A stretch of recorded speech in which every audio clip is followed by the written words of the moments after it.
Jóvenes, muy buenas noches. Buenas noches, licenciada. Bueno, vamos a continuar el día de hoy con uno de los elementos más importantes de la relación jurídico-tributaria, como es el sujeto pasivo, que ya lo vimos en clases anteriores, y el día de hoy vamos a dejar terminado el punto de el sujeto pasivo. Recordemos que en la relación jurídico-tributaria existen dos tipos de sujetos, el sujeto pasivo y el sujeto activo. El sujeto activo, como el mismo nombre lo denomina, es la persona que tiene la parte activa en la relación, o sea, el que crea, modifica, deroga las obligaciones de tipo tributario, compuesto por el ejecutivo, el legislativo y el judicial. El ejecutivo, que es el encargado de presentarnos reformas a las leyes, presentar nuevas leyes. El legislativo, que es el encargado de crear y modificar las leyes, y el judicial, que es el encargado del cobro del adeudo tributario vía judicial, o cuando los hechos y actos son constitutivos de delito, el encargado de llevar el procedimiento para establecer si existió un delito o no. En cambio, en el sujeto pasivo, que es al final el obligado al cumplimiento de todas las obligaciones de tipo tributario, nos encontramos, ya lo vimos anteriormente, con el obligado por deuda propia, y hoy vamos a analizar lo que es el obligado por deuda ajena. En el marco del derecho civil se le denomina obligado por deuda ajena a aquella persona que tiene que pagar, cumplir, mejor dicho, con una obligación sin ser el obligado directo. Lo mismo sucede con el ámbito tributario, en el que por mandato de la ley, porque no es por decisión de ellos, sino que es por mandato de la ley, que una persona, sea esta una persona individual o una persona colectiva, está colocada jurídicamente como obligado del cumplimiento de una deuda que no le corresponde, pero que por mandato de la ley tiene que cumplir con esa deuda. O sea, el verdadero responsable, o sea, el obligado por la deuda, no lo hace directamente, sino que tiene que esperar que el obligado por la deuda ajena cumpla con la obligación. En ese orden de ideas, en el obligado por deuda ajena, el artículo 25 del Código Tributario establece que esta persona es aquella que, sin tener el carácter de contribuyente, óigase bien, él no es el contribuyente. El contribuyente es un tercero. El verdadero contribuyente, el que va a pagar el impuesto, es un tercero. Sin embargo, que no es el contribuyente, porque así lo establece la ley, tiene que cumplir con las obligaciones tributarias. Dice el mismo artículo 25, espero jóvenes que lo lean. Es así mismo responsable, dice, toda persona sujeta por la ley al cumplimiento de obligaciones formales ajenas, aun cuando de las mismas no resulte la obligación de pagar tributos. Fíjense, jóvenes, que también recordemos que hay obligaciones de tipo formal dentro de la relación jurídico-tributaria, y esas obligaciones de tipo formales las tiene que cumplir también esta persona, que no es la que tiene que pagar directamente el impuesto, pero que porque la ley así lo establece, tiene que cumplir con ese tipo de obligaciones. O sea que nos damos cuenta, y ya lo hemos repetido, que en el ámbito tributario, en la relación jurídico-tributaria, hay un triángulo en algunos casos en el que está el sujeto activo, o sea, el Estado en su totalidad, y por otra parte está el sujeto pasivo y este tercero, que en este caso es el obligado por deuda ajena, que tiene que cumplir con las obligaciones, aunque él no sea el que paga el impuesto, porque no es él, es el contribuyente que está pagando el impuesto. Sin embargo, a este tercero le corresponde cumplir con esa obligación. El mismo artículo 25 del Código Tributario establece que este responsable, o sea, el obligado por deuda ajena, el que no es el que paga el impuesto, sino que es el que cumple con la obligación de trasladar el impuesto al Estado, si pagara la obligación con dinero propio, tendrá derecho a la acción de repetición en contra del contribuyente. Ustedes saben perfectamente que en el derecho civil existe la acción de repetición. O sea que si una persona cumple con una obligación que corresponde a un tercero, o sea, a otra persona, el que cumplió con la obligación, pero que no era el que tenía que hacerlo, tiene el derecho de repetición, o sea, de cobrarle a este lo que tenía que pagar y que no pagó. Así lo mismo sucede en el ámbito tributario. Por ejemplo, el patrono es el agente de retención y no retiene al trabajador el impuesto sobre la renta. Sin embargo, él sabe que tiene que cumplir con pagar el impuesto sobre la renta del trabajador, pero por alguna circunstancia especial no hizo la retención, entonces él viene y lo paga. Paga el impuesto que le corresponde al trabajador. Después de que hizo el pago, él tiene derecho a exigirle al trabajador que le devuelva el dinero que él pagó a la Superintendencia de Administración Tributaria. ¿Por qué? Porque no era él el obligado directamente, no era el contribuyente, sino que era el trabajador. Pero por una circunstancia especial no hizo la retención, él cumplió con la obligación para no tener multas y el trabajador entonces tiene que trasladarle el dinero al patrono. Entonces, muy parecido a las obligaciones salariales civiles, solamente que acá pues estamos hablando de tributos y de otro tipo de obligaciones. El artículo 26, jóvenes, también del Código Tributario, instituye la figura de el responsable por representación. Fíjense, jóvenes, que ya vimos al obligado por deuda ajena, ahora al responsable por representación, o sea, no es él. Él está representando al verdadero contribuyente que tiene que pagar los impuestos. Son responsables, dice, para el cumplimiento de las obligaciones tributarias en calidad de representantes, o en calidad de representantes, sin que ello afecte su propio patrimonio, y esto es importante, establecer que el patrimonio de la persona que se encuentra en esta calidad de representante no tiene que pagar con su patrimonio el cumplimiento de las obligaciones de el verdadero responsable. Siempre dice que no exista dolo. O sea, si hay la probable comisión de un delito por parte de este representante, entonces sí, como se lleva un proceso penal tributario, sí pueden, sí puede caer en tener que utilizar su propio patrimonio para cumplir con esa obligación que se convirtió en un delito, que era una obligación administrativa, pero que se convirtió en un delito. Por las obligaciones tributarias derivadas de los bienes que administra o disponga, y aquí vamos a ver el catálogo de personas que se encuentran dentro de estas circunstancias de responsables por representación. Los padres. O sea, los padres, vamos a poner un ejemplo, los padres tienen un menor, recibe en herencia una propiedad inmueble. El menor es el dueño y por lo tanto es el contribuyente, pero como él no puede hacerlo porque es un menor, entonces los padres tienen que cumplir con las obligaciones, con la obligación de pagar el UCI en nombre del menor, que es el verdadero dueño del bien inmueble. Los tutores o los administradores de bienes de los menores. O sea, nos damos cuenta entonces que no solamente los padres, por ejemplo, un menor que no tenga padres, pero que tiene tutor, el tutor es el responsable ante la Superintendencia de Administración Tributaria. Ya habíamos hablado que en el campo tributario la capacidad de la persona no es un atenuante para que no cumpla con las obligaciones tributarias.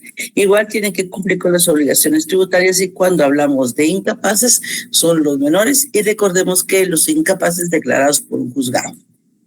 Licenciada, disculpe, buenas tardes. Sí.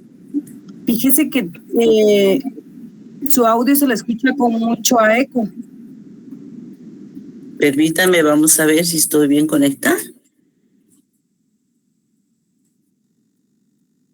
Tiene razón, estoy conectada en otro internet que no es. Disculpe, licenciada, se le escucha bien. Yo le escucho bien, no sé si los demás ¿Sí me compañeros. avisas?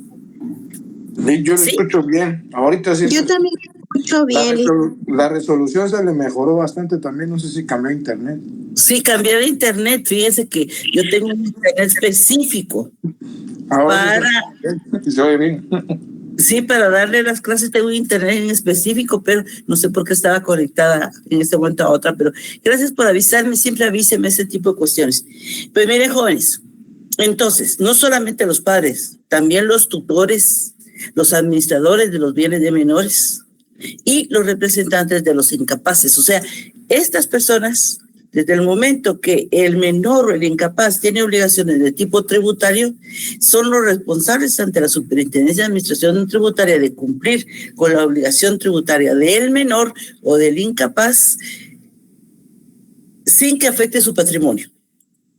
Pero sin embargo, cuando ya hay la probable comisión de un delito por parte de los padres, los tutores o los administradores de bienes de menores y los representantes de los incapaces, entonces ya tienen que responder con su propio patrimonio. ¿Por qué? Porque actuaron con dolo y por lo tanto ante la probable comisión de un delito. O sea, no es tan sencillo esta situación de representar a otras personas para el cumplimiento de las obligaciones tributarias. Bueno, es sencillo si se actúa correctamente y éticamente. Ahora, si se comete algún tipo de acto que pueda representar un delito, pues ahí sí que el propio patrimonio es el que entra en juego. También entran dentro de estos responsables por representación y que también, si en algún momento se establece que hay la probable comisión de un delito, tienen que responder con sus propios bienes. También se encuentran los representantes de las personas jurídicas jóvenes y esto tal vez es uno de los puntos más importantes que tenemos nosotros en el área tributaria. Recordemos que las sociedades, las asociaciones, muchas personas jurídicas necesitan de un representante, las ONG, una gran cantidad de personas jurídicas que necesitan de representantes. El hecho de ser representante de una sociedad, de cualquier tipo de sociedad mercantil, de una ONG, de otro tipo de instituciones jurídicas, le convierte al representante legal también en el responsable por representación de las obligaciones de esa persona jurídica. Óigase, más que todo, una sociedad. No responden con su propio patrimonio siempre y cuando no se pueda establecer que existe un probable delito. Si existe un probable delito, tienen que responder con su propio patrimonio. Vamos a recordar una noticia que salió hace poco, que encontraron más 410 sociedades que en teoría, según el superintendente de la Administración Tributaria, estaban dentro de defraudadores tributarios. Pero no solamente estaban dentro de defraudadores tributarios, sino que es probable que hayan cometido delitos de corrupción. En este caso, los representantes legales de las 410 sociedades, si se llega a probar que cometieron un delito, el representante legal, gerente, administrador, como se le denomina, tiene que responder con su propio patrimonio en el momento que se lleve a cabo un proceso penal y que este proceso penal sea declarado con lugar, o sea, que hubo una comisión de un delito y entonces pierde su propio patrimonio. Y la importancia de la representación legal de las personas jurídicas jóvenes es necesario que tomemos conciencia, que tengamos claridad de que la responsabilidad del representante legal de una persona jurídica, óigase, sociedad que es la más común, pero hay otro tipo de instituciones que necesitan de representantes legales, va más allá cuando se trate de el tema tributario y también el tema penal, porque está establecido en el artículo 26 del Código Tributario que responden con su propio patrimonio siempre y cuando haya dolo del representante, o sea, de esta persona. Si hay dolo, entonces sí, tienen que responder por su propio patrimonio en el momento que se establezca que existe un delito, no solamente tributario, también otro tipo de delito, jóvenes.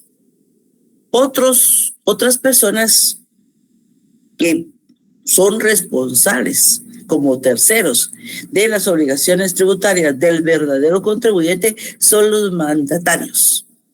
Respecto a los bienes que administren, o sea, toda aquella persona que tiene un mandato, que le han otorgado un mandato para que administre un bien, tiene la obligación de cumplir valga la redundancia, obligación tributaria del verdadero contribuyente, pero ojo, también, si se establece que cometió un delito, responde con su propio patrimonio.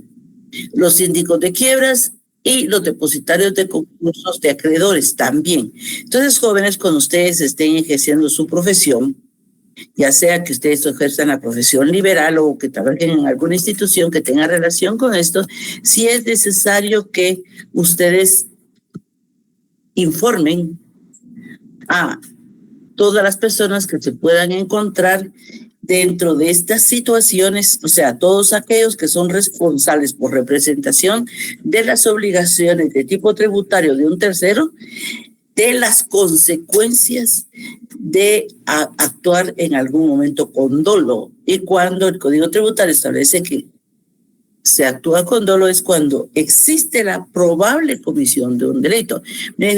Muchas veces ni se ha terminado el proceso y ni se ha establecido si se cometió un delito o no, y ya les están, por medio de la ley de lavado de activos, ya les están tratando de embargar o de alguna manera de apropiarse de los bienes de la persona que está en esta situación. O sea, que es algo de mucha importancia y que la persona a la que se le encarga que actúe como tercero interesado en los casos que establece el artículo 26 del Código Tributario, es necesario que se le informe para que no lo vayan a utilizar, porque muchas veces, en el caso de las sociedades principalmente, los representantes legales no han cometido en sí actos de dolo, sino que son los socios, pero como está estructurada la ley, ellos son los que tienen que responder.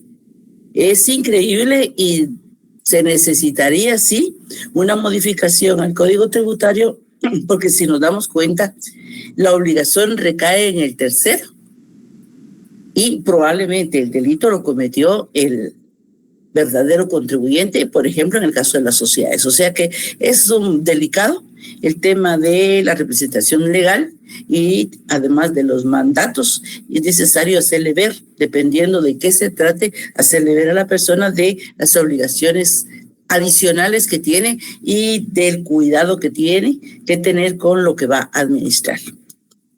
El artículo 27 del Código Tributario también establece otro tipo de obligaciones que tal vez no son tan comunes, porque miren, jóvenes, hay obligaciones tributarias que no son tan comunes, que nosotros no los vemos tan constantemente, pero eso no significa que no existan y no significa que ustedes como futuros abogados y casi abogados no tengan claridad de esto y puedan explicarle a sus clientes, familiares, amigos o incluso ustedes mismos de las consecuencias de actuar de buena fe en algunos casos, pero que otros no lo están haciendo así. El artículo 27 establece la responsabilidad solidaria de quienes adquieren bienes y derechos. Entonces, jóvenes, aquí hay otro tipo de obligación, que no es por representación legal, sino que es porque está adquiriendo un bien o un derecho. Dice, son solidariamente responsables con los anteriores propietarios, o ya sé, está el propietario de un bien y el nuevo propietario del bien es solidariamente responsable en estos determinados casos. Y también con eso le voy a dar entrada a unos compañeros.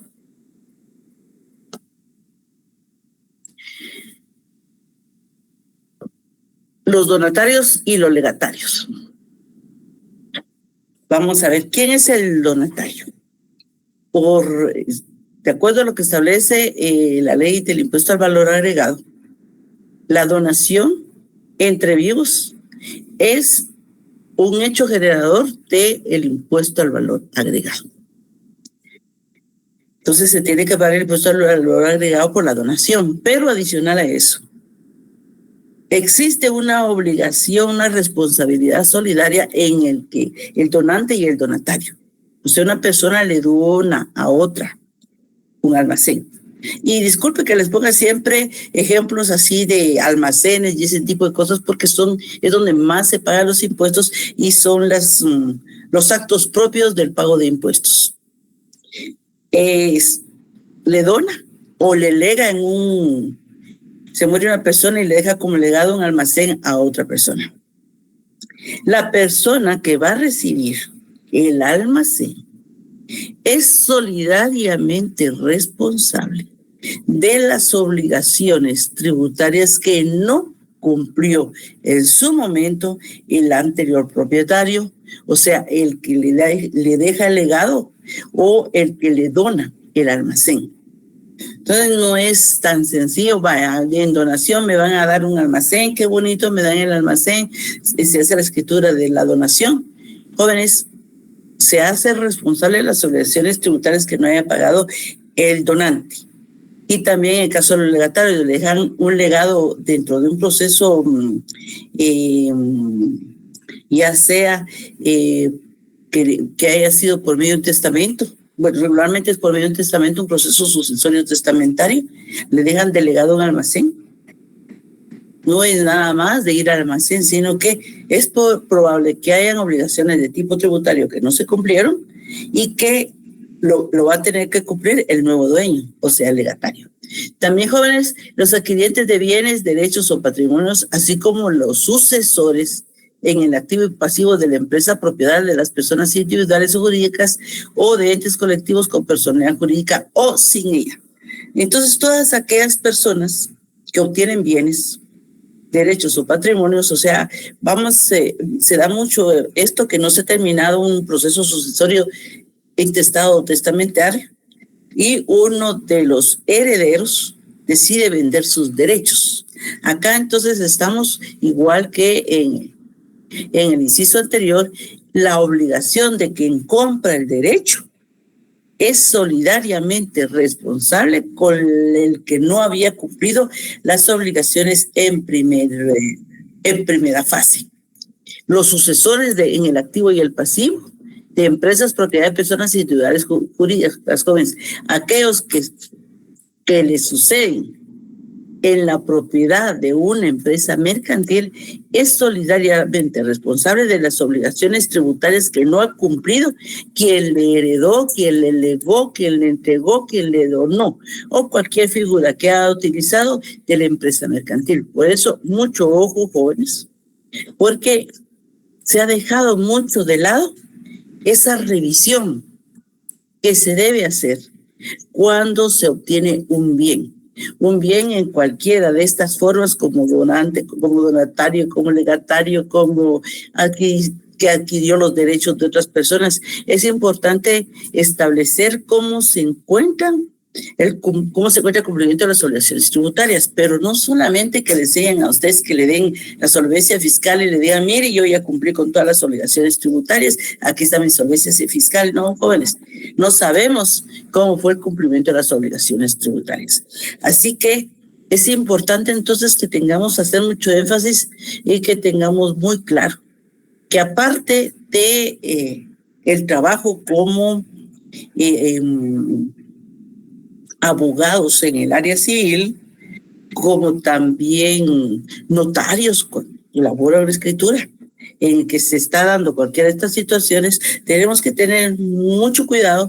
Y si creemos que nosotros no es lo nuestro, el tema tributario, hay que buscar a un experto para que establezca si lo que se está recibiendo está tributariamente bien, o sea que sí cumplió con todas sus obligaciones tributarias, pero además de si las cumplió adecuadamente, porque muchas veces están las declaraciones al día, no hay ningún problema aparentemente, pero ya con el transcurso del tiempo surgen problemas para la persona que recibió el bien, ya sea como legado, ya sea cualquiera de estas figuras jurídicas que se pueden utilizar. La responsabilidad a veces es muy grande, jóvenes, y ahí quienes han perdido mucho de sus bienes por no haber tenido cuidado en esto. Por otro lado, dice que los representantes de sociedades o empresas en liquidación, está liquidando una sociedad, que la sociedad es la forma en que termina una sociedad, es por medio de la liquidación. El representante de la sociedad en liquidación es responsable también. O de concursos de acreedores y quiebras. Aquí el mismo artículo nos está dando la solución. Dice que en la oportunidad en que se verifiquen los créditos de los acreedores, deberán solicitar a la Administración Tributaria informe respecto de los créditos tributarios pendientes. Entonces, eso es algo muy importante, jóvenes, porque no se debe quedar solamente con la gestión jurídica, sino que hay que ver la gestión tributaria, porque podría ser que en lugar de ganar se perdiera. Entonces hay que tener mucho cuidado y hay que solicitar a la SAT no la solvencia fiscal, que sería lo más normal y que podría ser lo que identificáramos. Entonces vamos a pedir solvencia fiscal, dicen a ustedes, aquí está mi solvencia fiscal, no hay ningún problema. No, hay que pedir que un contador público o un auditor haga la auditoría. Y de preferencia, si es por parte de la SAT, para que le dé a ustedes una verdadera solvencia fiscal. La responsabilidad establecida en este artículo dice se limita al valor de los patrimonios al igual, jóvenes, igual que los anteriores, siempre que no hubiera existido dolo. ¿Por qué? Porque cuando existe dolo y hay una responsabilidad solidaria del delito también. Mucho ojo, porque esto sí es sumamente delicado y en la práctica de nosotros como abogados o también de las personas a las que nosotros podemos asesorar o simplemente auxiliar, tenemos que tener mucho cuidado de algo que parece tan sencillo pero que en el fondo no lo es en el marco de las obligaciones de tipo tributario, jóvenes. Hasta acá está claro, hay preguntas, jóvenes, porque vamos a entrar a otro tema.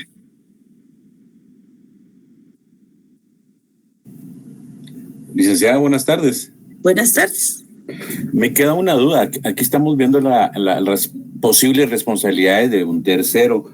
¿Habrá alguna responsabilidad por parte del contador que es el que genera la información tributaria? No. ¿O él sí está fuera de este tipo de responsabilidad? No, mire, sí, existe en el Código Penal, en el artículo 171, sí se establece el delito de cómo se llama, defraudación mediante informaciones contables. Entonces ahí sí hay una responsabilidad por parte del contador público, del auditor o del perito contador cuando en el dictamen que hace se ha cometido algún tipo de fraude y que de alguna manera hay una falsedad ahí en el dictamen que emite. Sí existe este delito de defraudación mediante informaciones contables, pero eso no limita la responsabilidad del tercero.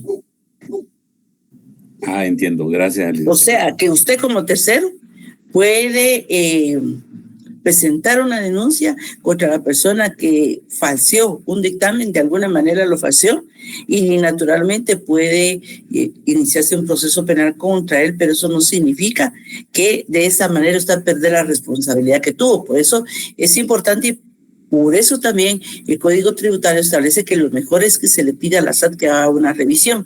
Cuando son cosas sencillas, pues se cumple con la obligación y aquí no pasó nada.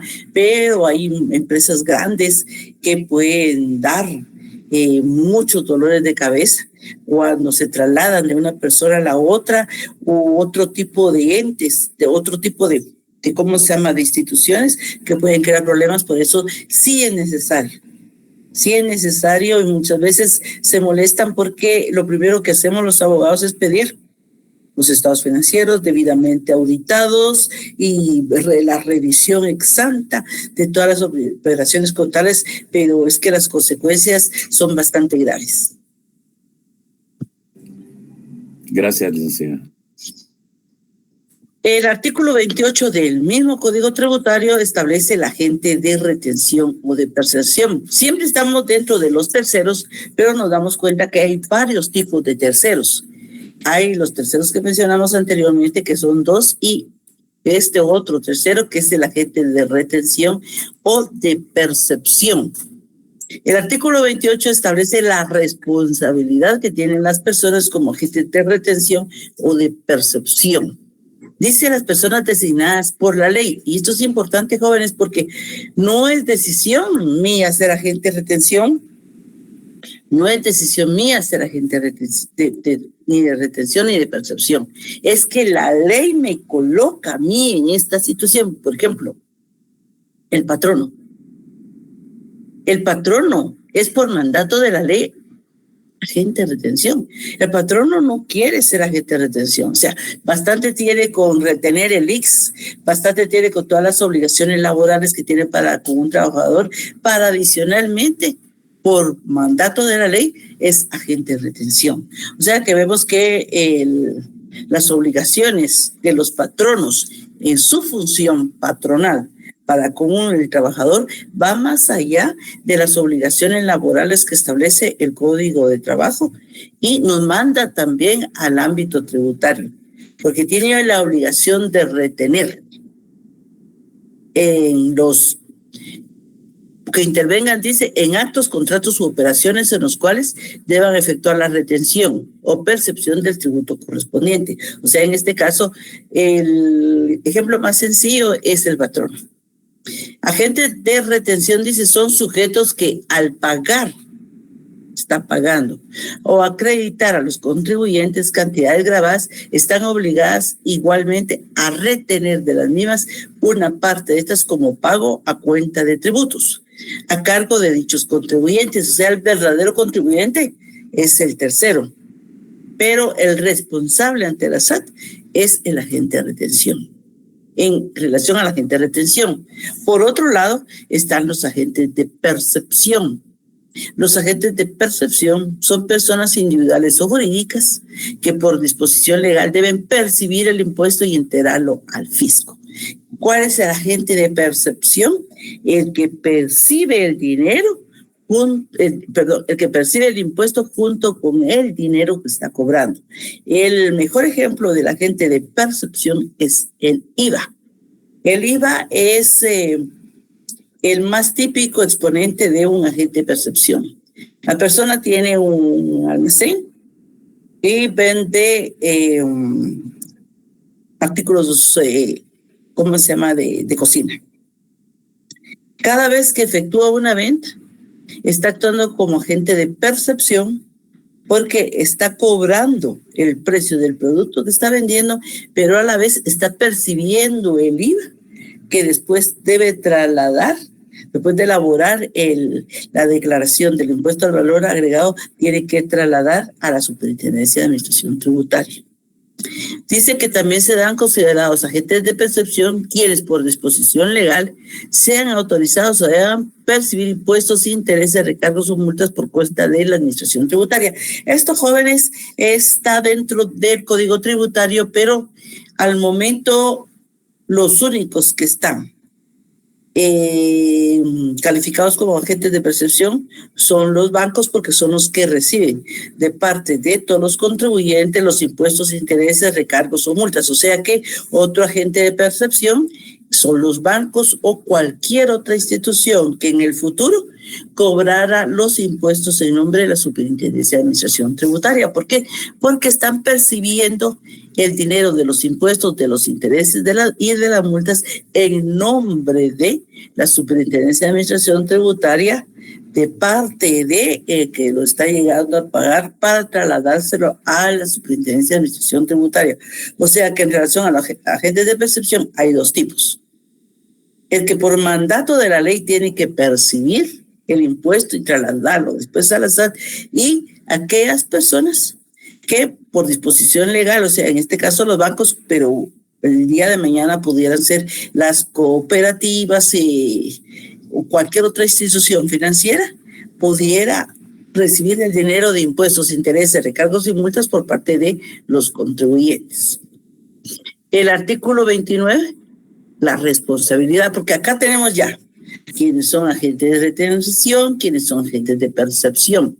Tenemos claro que existen el agente de retención que retiene y el agente de percepción que percibe, pero estos también tienen responsabilidades para con la Superintendencia de Administración Tributaria. ¿Por qué? Porque dice efectuar la retención o la percepción, el único responsable ante la SAT por el importe retenido o percibido es el agente de retención o de percepción. Vamos a ver un ejemplo. Una persona tiene un negocio de venta. Díganme ustedes de qué quieren que sea la venta. De carros, Vic, podría ser. Muy bien. O tiene o de venta de frutas, pues. A ver. De frutas. Entonces, cuando vende las frutas, por cada fruta que vende, percibe el IVA y tiene que trasladarlo a la SAT. ¿Qué pasa si no lo hace? Dice, la falta de cumplimiento de la obligación de enterar en las cajas fiscales las sumas. Fíjense bien lo que dice. Las sumas que debió retener o percibir, o sea, no lo retuvo, o sea, no lo percibió, no lo calculó, no exime, dice, a la gente de la obligación de enterar en las cajas fiscales las sumas que debió retener o percibir. Ojo, porque esto es muy importante. El hecho que ustedes estén calificados como agentes de retención o agentes de percepción y ustedes no retengan o no perciban, no significa que ante la SAT ustedes no deban de responder de la obligación que debieron de cumplir. Salvo, dice, que acredite que este último efectuó el pago. O sea, que salvo que en el caso del trabajador, del patrono, que el patrono tiene que retener el impuesto sobre la renta del trabajador sobre el salario que percibe. Entonces, si el trabajador mismo hizo su declaración y pagó su impuesto, pues ahí ya no hay responsabilidad por parte del patrono.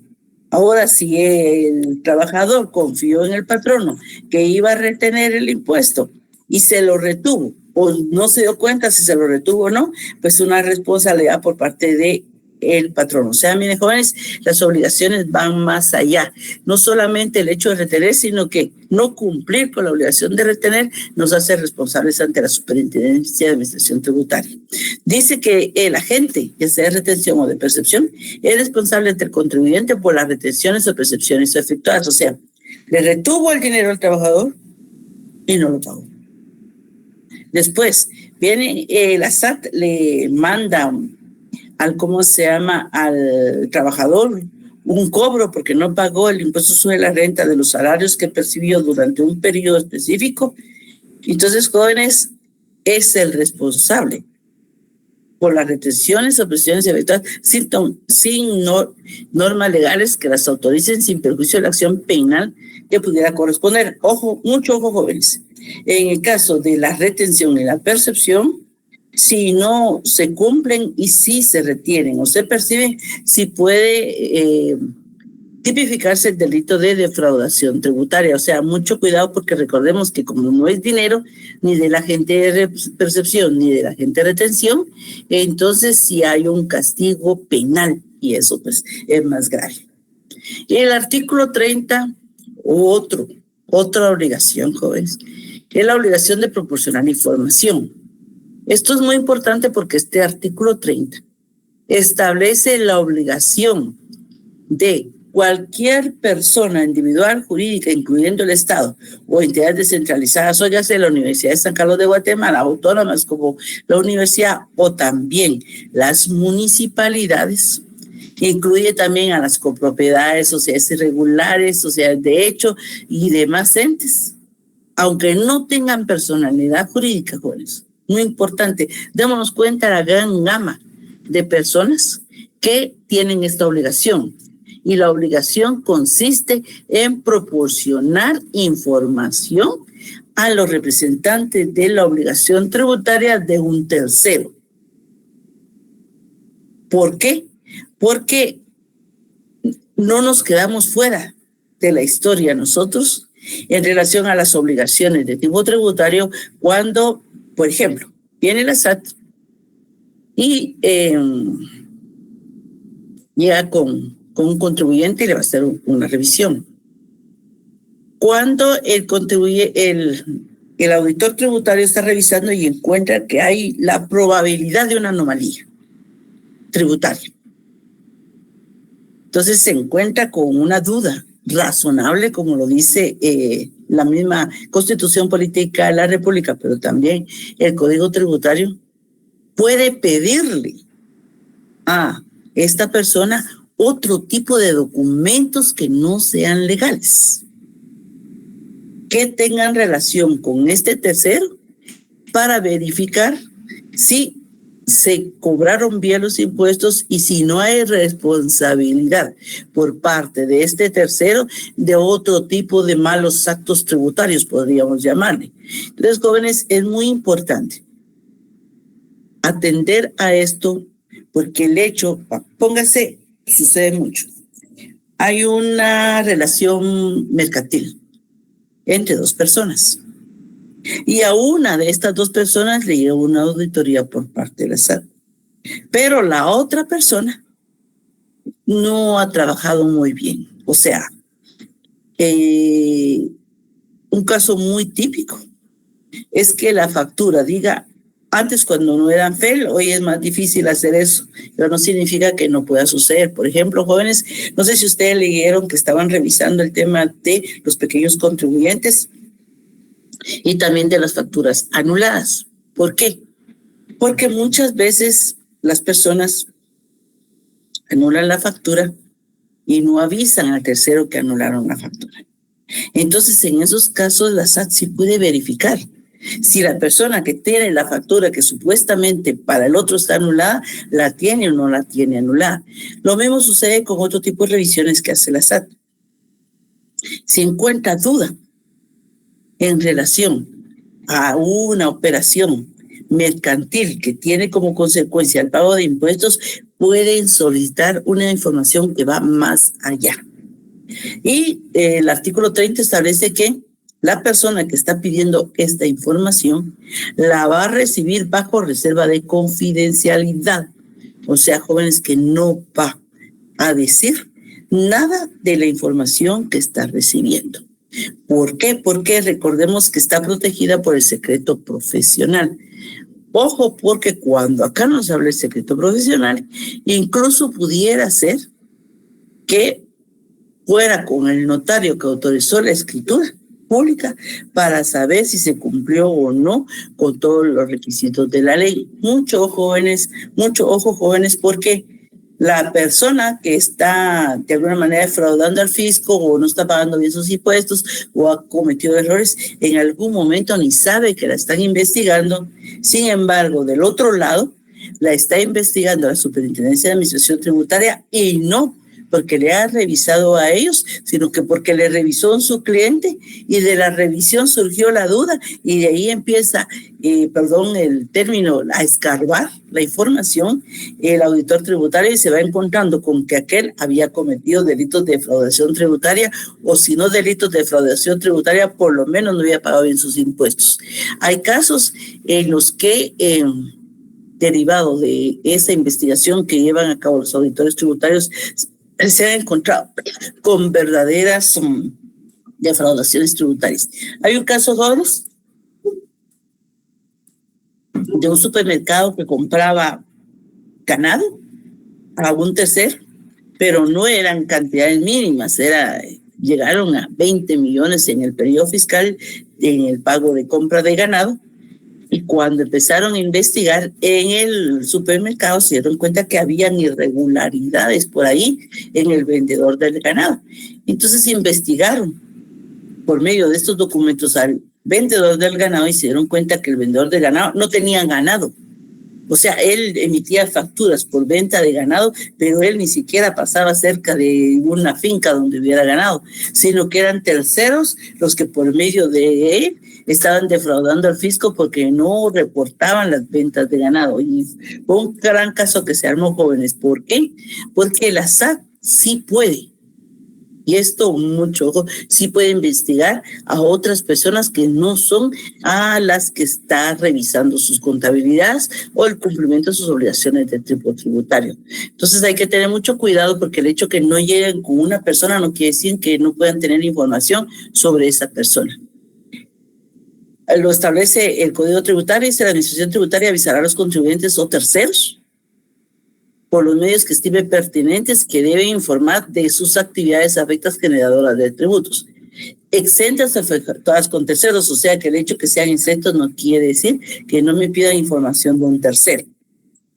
Y lo pueden hacer incluso de forma electrónica. Y ojo, porque puede ser periódicamente, o sea, por eso ellos tienen una base de contribuyentes especiales.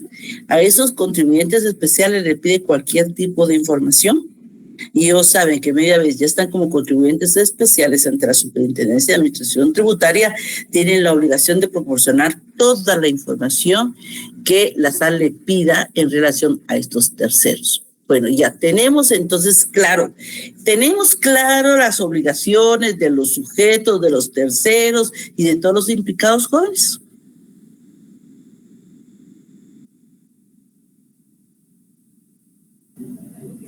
Licenciada, con una consulta. En el caso de la responsabilidad de los terceros, ¿hasta qué tiempo prescribe su responsabilidad? 4 años. 4 años. La prescripción para todos. Perfecto, gracias. El artículo 147 del Código Tributario establece la prescripción del derecho de la Superintendencia de Administración Tributaria para pedir la información y la obligación de los contribuyentes para proporcionar esta información de 4 años. O sea que si usted le pide una información de un movimiento tributario de un tercero o suyo, 4 años. Vamos a ver, estamos en el 2024, en el 2020, del mes de enero, usted puede invocar la prescripción y no entregarla porque ya prescribió. El derecho a la administración tributaria y la obligación suya. Gracias. Eso sí, se tiene que hacer valer el derecho, porque ellos se lo van a pedir. Y muchos contribuyentes entran en pánico y entregan la información. ¿Qué pasa cuando un contribuyente entra en pánico y no pregunta? Ojo, porque muchos contribuyentes no preguntan y presentan la información y no se ponen a leer que ya pudo haber prescrito. Que desde el momento que traían la información, ellos renunciaron a la prescripción y ahí se rompió todo. Mucho ojo. Hay que analizar, y por eso se lo repito yo tanto en clase, hay que analizar bien la resolución que le está entregando el auditor tributario para saber si hay alguna anomalía ahí. Pudiera ser que hubiera prescrito, pero cuando no pone atención en la lectura, sino que solo lo que le están pidiendo, pero no se fijan bien en los periodos fiscales, puede ser que acepten entregar la información y ahí ya renunciaron a la prescripción, ya no la pueden reclamar. Ligda, buenas noches. Buenas noches. Pero cuando ya existe, tal vez no directamente en este caso, sino en lo que platicábamos antes, si existe una multa como de 100,000 quetzales, porque más o menos tengo conocimiento de un caso así, en el que efectivamente el contador fue responsable, ¿verdad? Pero la persona nunca actuó en contra del contador ni nada. Y entiendo que como lo que usted dice, entraron en pánico y ya no supieron ni qué hacer, no han contestado ni nada, no sé cómo llevarán a cabo sus labores, pero son como 100,000 quetzales de multa. Cuando existe eso, ellos de todas formas tienen que cubrir esa multa, ¿verdad? Sí, mire, si no había prescrito, lo que pueden hacer, que lo hacen muchos contribuyentes cuando están en una situación así, no decir nada, no hacer nada y esperar que pasen los 4 años de prescripción. Y ya después interponen la prescripción. Pero si están seguros que ya pasaron los 4 años. Ese es un cálculo muy serio que se tiene que hacer y se tiene que hacer muy matemático para no cometer un error, porque por un día podemos interrumpir la prescripción, porque la prescripción se interrumpe llevando a cabo actos que establece el mismo artículo 147 del Código Tributario y entonces se perdió el derecho. La prescripción es un derecho. Es un derecho al contribuyente que castiga a la Superintendencia de Administración Tributaria por no actuar en tiempo. Pero muchas veces el contribuyente no sabe, o como decimos, entra en pánico, o algo le pasa, o tiene una mala asesoría, que es lo que sucede muchas veces, y entonces interrumpe la prescripción. Hay que ver si no interrumpieron la prescripción. Gracias, licenciada. Entonces, en el marco de los sujetos pasivos, vamos a ver qué dice el artículo 8 del Impuesto Único sobre Inmuebles. ¿Por qué? Porque vamos a analizar entonces cada uno de los sujetos pasivos que podamos. Dice que para los efectos de las obligaciones establecidas en la presente ley, o sea, el Impuesto Único sobre Inmuebles, el IUCI, son contribuyentes las personas propietarias. Oiga bien, propietarios, poseedores, no solamente los propietarios legales, sino que también están los poseedores, pero también están los usufructuarios. Le dan a usted en usufructo un bien inmueble del Estado. Usted es el obligado del cumplimiento de el pago del IUCI en relación a estos inmuebles. Óigase, propietarios, poseedores o usufructuarios de los bienes del Estado. En relación a la solidaridad, fíjense, jóvenes, que por mandato de la ley, en la ley del IUCI se establece la solidaridad del cumplimiento de la obligación tributaria, de las obligaciones tributarias que surgen del pago del IUCI. ¿Quiénes son? Los albaceas, representantes de una mortual, los representantes de una mortual, los herederos legatarios de los bienes inmuebles. O sea que si una persona es heredera o es representante de la mortual de una masa hereditaria donde haya bienes inmuebles, es el responsable solidario del pago del impuesto. O sea, tiene que pedirlo y pagarlo porque si no tiene una responsabilidad compartida. Los fiduciarios por los bienes inmuebles administrados en fideicomiso, o sea, cuando hay un fideicomiso y hay bienes inmuebles, está la obligación por parte del fiduciario. Los usufructuarios de bienes inmuebles inscritos como tales en la matrícula fiscal, muchas veces, jóvenes, se utiliza la figura de el usufructo vitalicio para de alguna manera proteger los bienes inmuebles. Óigase bien que el que tiene el usufructo vitalicio también es solidario, obligado de parte del impuesto al valor, del IUCI, y las personas individuales o jurídicas por el impuesto multa que se adeuden a la fecha de la adquisición de bienes inmuebles. O sea, cuando se compra un bien inmueble y no se pide el pago del IUCI al día, hay una solidaridad compartida del que compra el bien inmueble. La Corte de Constitucionalidad se refirió al artículo 70 del Código Tributario, porque criticaron los solicitantes que en el tercer párrafo de ese artículo 70 es contrario a los principios de equidad y justicia tributaria, y toda vez que exime a los contribuyentes que laboren en instituciones extranjeras. Decía que las personas que trabajan en instituciones extranjeras no tienen que pagar el impuesto sobre la renta. ¿Por qué? Porque no hay quien les haga la retención. Importante, jóvenes, cuando estamos hablando de la retención del patrono, la persona tiene que estar en el país para poder retener. Todas las personas que trabajan en instituciones que tienen su sede en otro lugar no les tienen que retener, por lo tanto tienen la obligación de pagar el impuesto sobre la renta por ellos mismos. Por eso en el artículo 3 del Código Tributario se establece la materia privativa del impuesto. Esto aquí se está desarrollando el artículo 139 de la Constitución, a la que ustedes hicieron referencia al último día de clase.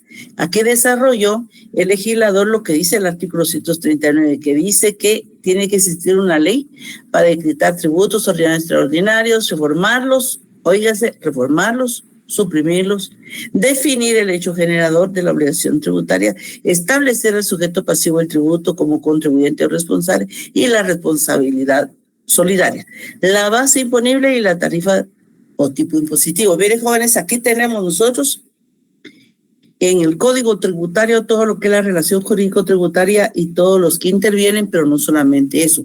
¿Cuáles son los tributos reconocidos en Guatemala? Ordinarios y extraordinarios, reformarlos y suprimirlos, o sea, por medio de una ley se puede suprimir, pero a la vez definir el hecho generador, dice, porque si no está definido el hecho generador, jóvenes, no podemos nosotros saber que este es un hecho generador, pero además de eso, establecer quién es el sujeto pasivo, quién es contribuyente, quién es responsable y la responsabilidad solidaria. Con base en eso, entonces, jóvenes, terminamos con el sujeto pasivo. ¿Estamos claros con el sujeto pasivo? Porque vamos a entrar a otro elemento de la relación jurídico-tributaria.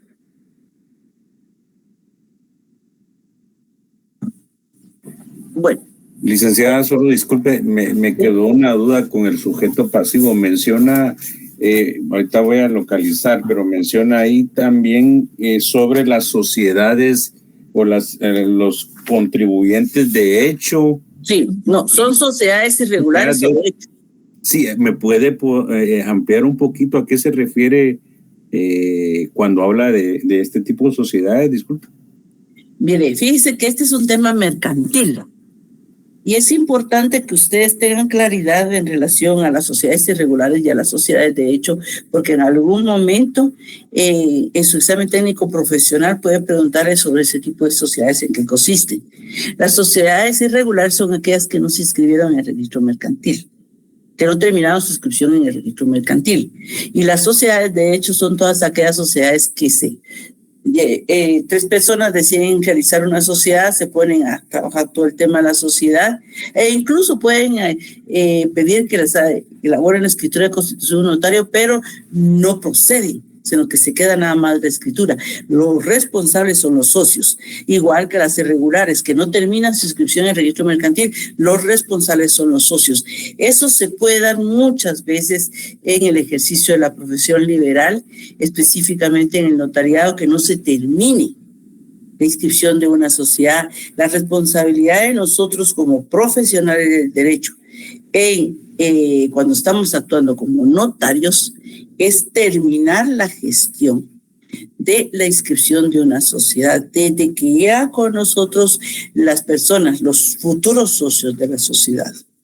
Y nosotros elaboramos la carta por medio de la cual vamos a pedirle al banco que se abra una cuenta a nombre de esta sociedad. Desde este momento somos nosotros responsables de terminar el trámite de inscripción de la sociedad en el registro mercantil. Pero muchas veces ha sucedido en la práctica también que las personas no continúan con el trámite o se desaparecen, ya lo firmaron, no pagaron el dinero, el notario no puede hacer nada porque ya está firmado.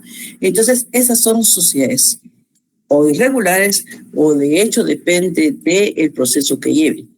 En ese caso, los responsables son los socios siempre, no el notario, son los socios. Y es importante también hacerles ver a nuestros clientes todas las consecuencias jurídicas de terminar o no terminar una inscripción en el registro mercantil de una sociedad. ¿Estamos? Me queda claro, gracias, licenciada.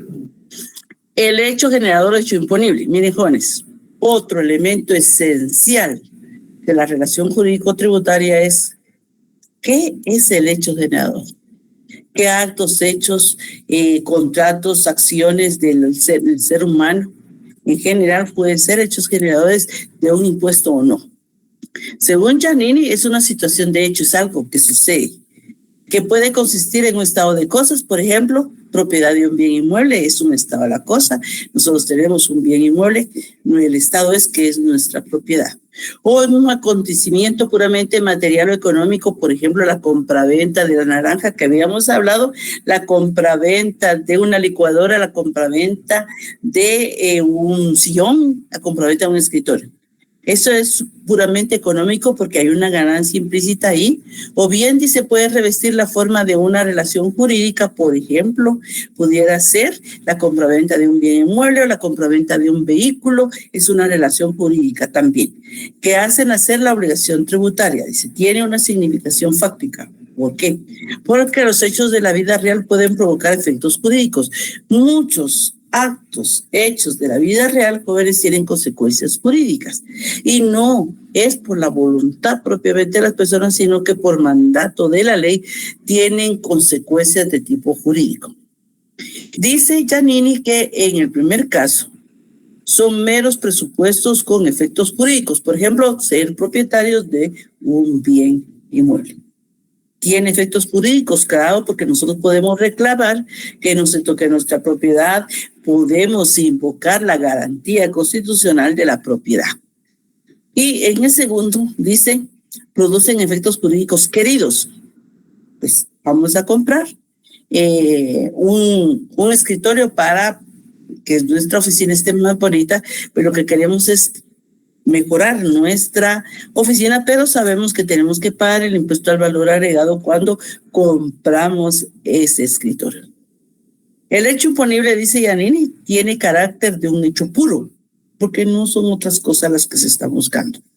Con significación exclusivamente fácticas. ¿Por qué? Porque nosotros, ya con el conocimiento que tenemos del tema tributario, sabemos cuáles pueden ser hechos generadores y cuáles no. Sin embargo, dice Giannini, al llevarlo a cabo el sujeto pasivo, o sea, todos nosotros, se concretiza, se hace un hecho real, no hipotético. O sea, la ley establece, por ejemplo, en caso del impuesto al valor agregado, establece que es hecho generado del impuesto sobre la renta la prestación de servicios dentro del territorio nacional. Esa es la hipótesis. Es un hecho hipotético que puede ser que se lleve a cabo todos los días, una vez al mes, una vez al año, una vez en la vida o probablemente nunca. Es una hipótesis que puede ser que se cumpla o no. La fuente real de la obligación tributaria, la ley dice, eso lo tenemos muy claro, si no está en la ley no hay hecho generador, aunque decrete el nacimiento de un vínculo obligacional tributario y lo vincule a un hecho, muchos casos comunes. Tan común, jóvenes, como ir a comprar la naranja que había mencionado ustedes anteriormente. Se ve tan normal o ir a comprar el pan, ir a comprar comida, es hechos comunes de nosotros diariamente, pero que porque así lo establece la ley, son hechos generados del impuesto al valor agregado. Hay dos estudiosos del derecho tributario que son Pérez de Ayala y Pérez de Ayala Becerril. Ellos dividen los hechos imponibles, los hechos generadores, pero esto es doctrina, jóvenes, recordemos que es doctrina, de esta forma. Dice, para aquellos hechos imponibles que hayan sido como tales definidos en el supuesto legal correspondiente, o sea, está en la ley. Dice la ley que la prestación de servicios del territorio nacional es hecho generador del impuesto al valor agregado y está definido en la ley. Todo lo tiene establecido por sus características jurídicas, que es la prestación de servicio, que tiene que ser en el territorio nacional. Si es la prestación de servicio en otro país, ya no es hecho generador. Habrá que aplicar caso por caso de tales criterios jurídicos, supuesto legal del hecho tributario, y por lo tanto, se debe ser considerado como un verdadero hecho imponible. Muy bien, estamos en la prestación de servicios, pero la prestación de servicios no fue llevada a cabo en el territorio nacional. Entonces no es hecho generador, pero sí es una prestación de servicios, pero como no fue en el territorio nacional, no tiene consecuencias jurídicas tributarias. Diferente es cuando se llevó a cabo dentro del territorio nacional. En el segundo, en la literal B, dicen los mismos estudiosos, por el contrario, dicen aquellos casos en los cuales el liquidador tipifica un hecho tributario, atendiendo a su contenido económico, o sea, compraventa de bienes muebles, que puede ser cualquier cosa, puede ser el sillón, puede ser un amueblado, puede ser un vehículo, puede ser cualquier bien mueble que está ya tipificado en la ley del impuesto al valor agregado, tiene un contenido económico, sí, porque el que está vendiendo va a tener una ganancia y el que lo está comprando pues va a obtener un bien. Podemos considerar incluidos en él todos aquellos hechos reales, todo el movimiento económico que con dicho contenido económico tengan, sin embargo, características jurídicas y formales diferentes. ¿Por qué? Porque no es lo mismo la compra-venta de un vehículo, jóvenes, a la compra-venta de un juguete. O sea, son hechos, son bienes muebles porque se trasladan de un lugar a otro. Sin embargo, ustedes compran un juguete para regalárselo a un niño o para regalárselo a alguien. Ahí se quedó, esa es la consecuencia jurídica, es que van a pagaron el IVA. Ahora, cuando es la compraventa de un vehículo, tiene otras consecuencias jurídicas que vamos a encontrar en la ley del impuesto de circulación de vehículos. O sea, es como Pérez de Ayala y Pérez de Ayala Becerril nos definen los hechos generadores tributarios, jóvenes. Esto es muy importante porque nos damos cuenta de todos los hechos generadores. Los elementos del hecho generador son la descripción objetiva de un hecho. Tiene que estar en la ley descrito qué es hecho generador del impuesto. ¿Por qué? Porque así la persona que lleva a cabo el hecho generador está consciente que hay un impuesto que tiene que pagar. Aquí el ejemplo está en el artículo 2 de la ley del impuesto al valor agregado, que dice que se entenderá por venta. Y óigase bien, lean bien su ley del impuesto al valor agregado, porque dice todo acto contrato que sirva para transferir a título oneroso, ojo jóvenes, tiene que ser oneroso, pues si no ya no es venta, el dominio total o parcial de bienes muebles o inmuebles situados en el territorio nacional. Ojo, también tiene que estar en el territorio nacional. A eso se le reconoce por venta en la ley del impuesto al valor agregado. Independientemente, dice, de la designación que le den las partes y del lugar en que se celebre el acto contrato respectivo, siempre que sea dentro del territorio nacional. O sea que puede ser que le diga que no le querramos denominar venta, pero si hay un dinero de por medio, entonces para la ley del impuesto al valor agregado es venta.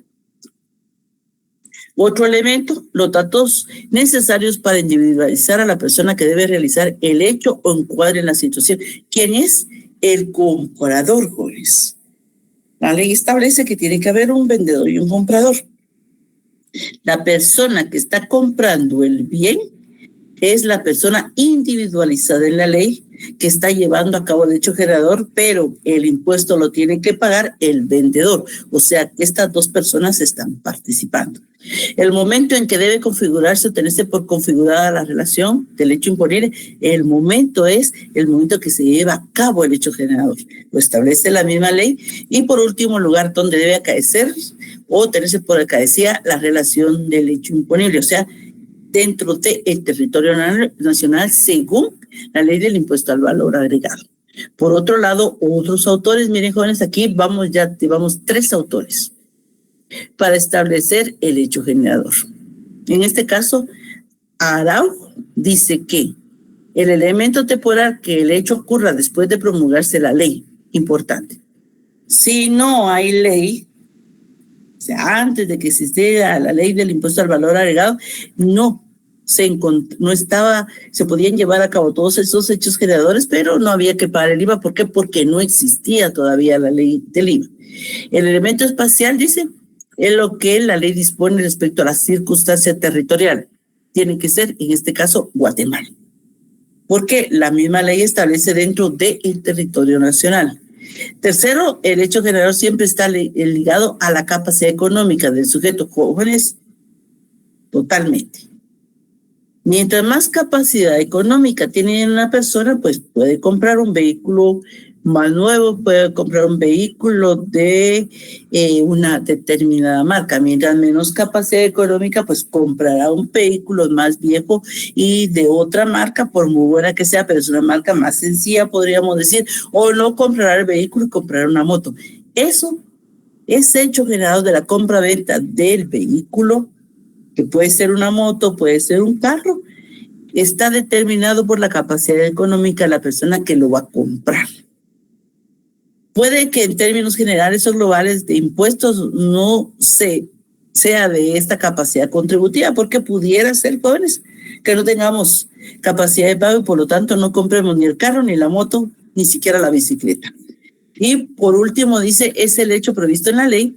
Cuando se realiza este hecho que ya está ahí configurado en la ley, jóvenes, es una situación de hecho factipies, dice, tributaria o especie fáctica, o sea, como lo llaman los italianos, que está establecido en la ley. Y puede ser que nunca se vea a cabo y puede ser que se vea a cabo todos los días, dependiendo de la estructura o cómo se esté tipificando el hecho generador. Y por último dice que es una situación de hecho a la que la ley vincula la obligación tributaria. Sí, jóvenes, porque ir a comprar la naranja es una situación de hecho. Tenía ganas el niño de la naranja, la mamá lo lleva, le compra la naranja. Sin embargo, tiene consecuencias jurídicas tributarias. ¿Por qué? Porque paga el impuesto al valor agregado por la compra de esa naranja. Y si al otro día quiere un banano, igual va a pagar el impuesto al valor agregado. Y si el tercer día quiere una manzana, igual. Entonces, jóvenes, es una situación de hecho que el niño refaccione a las 4 de la tarde todos los días. Es un hecho. Pero tiene consecuencias jurídicas tributarias porque por cada cosa que la mamá compre para que el niño refaccione, está surgiendo una obligación de tipo tributario por medio del cual la persona que le está vendiendo esos productos va a tener que pagar el impuesto al valor agregado. ¿Preguntas, jóvenes?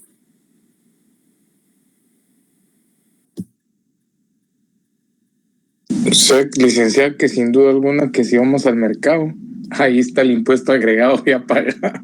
Así es. Así es porque está el hecho ya determinado en la ley. Licenciada, yo iba a preguntar esto, pero se me olvidó que habíamos, del otro tema era, pero, o sea, por ejemplo, un jovencito que tiene una empresa de 17 años, porque yo tengo un amigo en Guatemala que él tiene a su hijo, que él hizo su propia empresa, pues tiene una venta de celulares, digámoslo así, tiene 17 años. Entonces, como él es un menor de edad, en los asuntos para declarar sus impuestos y todo, entonces tiene que recurrir directamente a su representante, que entonces serían sus padres, ¿no? Sí. Así es, muchas veces los menores tienen propiedad de bienes y los obligados tributariamente son los padres o los tutores si hubieran tutores. Gracias, licenciada, esa era mi única duda porque la que tenía. Gracias, no vale. Es obligación. Bueno, jóvenes, entonces los veo el viernes. Pase muy feliz semana. Feliz día al abogado, licenciada, Dios la bendiga. Muchas gracias. Mañana es el día del abogado. Que la pase muy bien y gracias, licenciada, por muchas gracias. Esas clases muy buenas y que nos han enseñado mucho. La verdad que sí, yo he aprendido bastante. Me alegro mucho, Julio, me alegro de verdad que esa es la idea. Dios la bendiga, licenciada. Pase muy feliz noche a todos. Gracias por los saludos. Felicidades, licenciada. Muchísimas gracias. A ustedes ya les va a tocar. Gracias, feliz noche y feliz día del abogado. Muchísimas gracias.